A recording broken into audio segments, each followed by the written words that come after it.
Alright, welcome back again. I'm going to do a short video today, another sound design one. I've just been messing around here for the past few hours, and I came up with, this might be loud, yep, sorry, person yelled at me last time about that. I just needed to make sure the volume was up so I didn't do it later. So I made a bunch of sounds, and I have something I'm kind of working on. I was going to show you how I made this sound.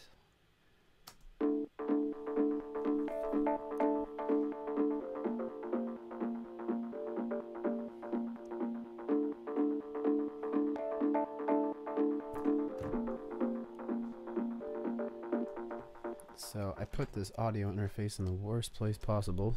There we go. All right. My desk is a mess right now. So just in context, if you want to hear the singing is me, but I process my vocals.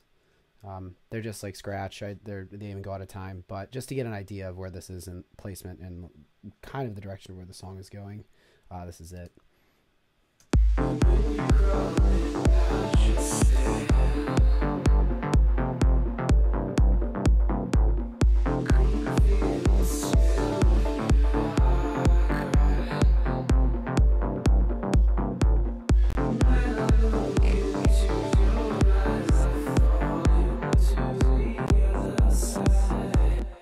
Alright, so you get the idea.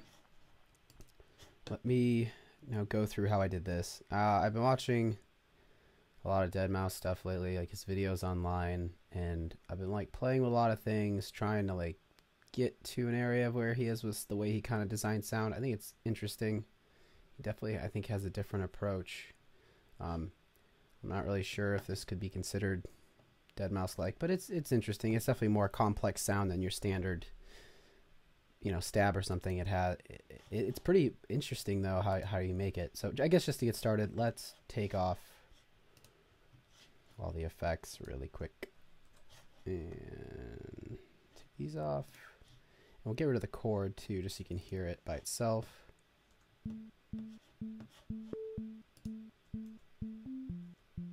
So let's see, what did we do?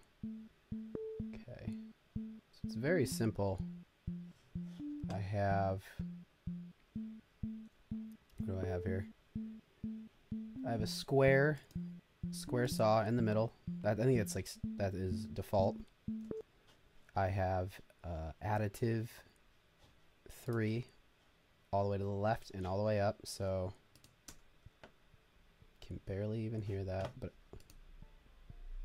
it adds character. It's because this is also here, if I turn this up,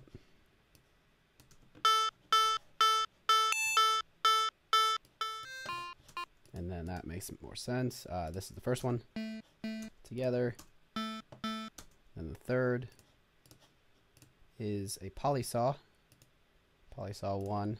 Been using the massive a lot lately. By the way, this is normal. This is pitched up by 12 or an octave, and this is pitched up by an octave as well.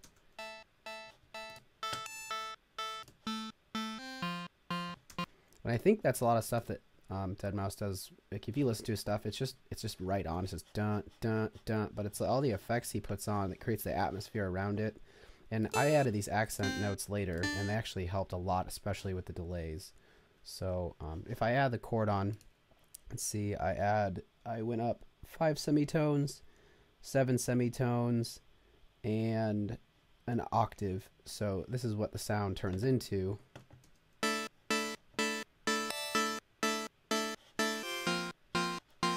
Let me turn all these off so when I turn it on, I can go one by one.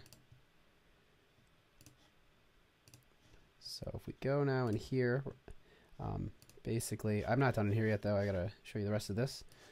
So I put a macro on to a low pass filter. I mean, this is pretty standard stuff. If you've used a filter, a low pass looks like.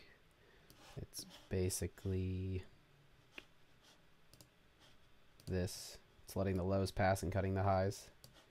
So if I do that, low pass filter, this is modulating it, or well, this is controlling how much the cutoff opens and closes. I have it set at 14. I'll probably open, like in the song, you might want to open and close it. for you know, tension building, but just for now basically stays there. I put on this, what is this? Bronner tube. I'm guessing that is emulating some type of tube amp. So that, let's see how much character that is. So it adds some grit, and then also when I added on the overdrive's on there though, but I added another overdrive because it gives it a lot more grit. So, and sonic character, I've been adding overdrive to a lot of stuff lately. I've been trying to get my sounds a little bit grittier. Envelope, I adjusted the envelope I guess to this, so that's what it looks like. Very kind of more plucky sound. That is it for inside Massive. Yeah, that's it. Okay. Now, yeah, then I added the chord, which you heard again. Pretty bland without it. I guess when you turn this up though.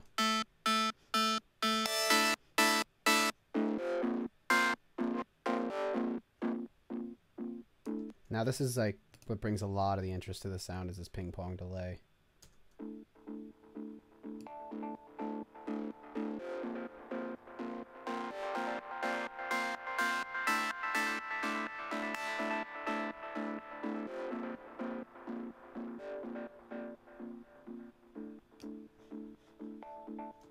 And then from there, it's pretty simple. There's really not a whole lot left. EQ, you know, it's EQ. I mean, this is completely very rough. All of this. I mean, I've been working on this past hour or two, just kind of messing around. So it's not refined how I would put it in a mix, but it's rough and it's just something to work with for now.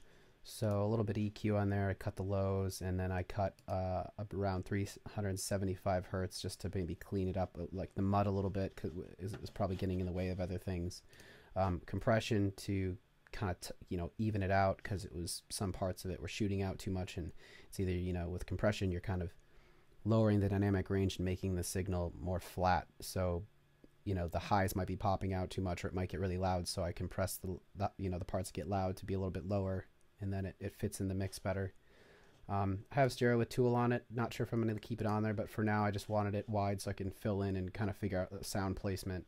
So if you hear, I guess let's just do one at a time. No EQ. Just take, you can see the low gets out of there, especially with the kick. Compression, you can see it's going right there, kind of catching the peaks. Stereo with a little more EQ, and that's really it for the sound. That's all there is to it. It's definitely, I think, sounds more complex than it actually is. It's very simple. So again, just in context, just to hear, and then after that, I guess that's it. And you guys can, if you have any questions or anything, let me know, and if you like the tutorial as well. So here we go, in context.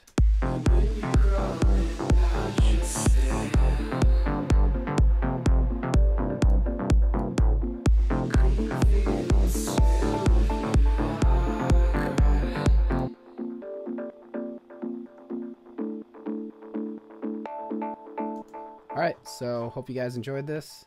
That's annoying that was there the whole time. Cool. Alright, well, hope you enjoyed, and I will see you guys next time.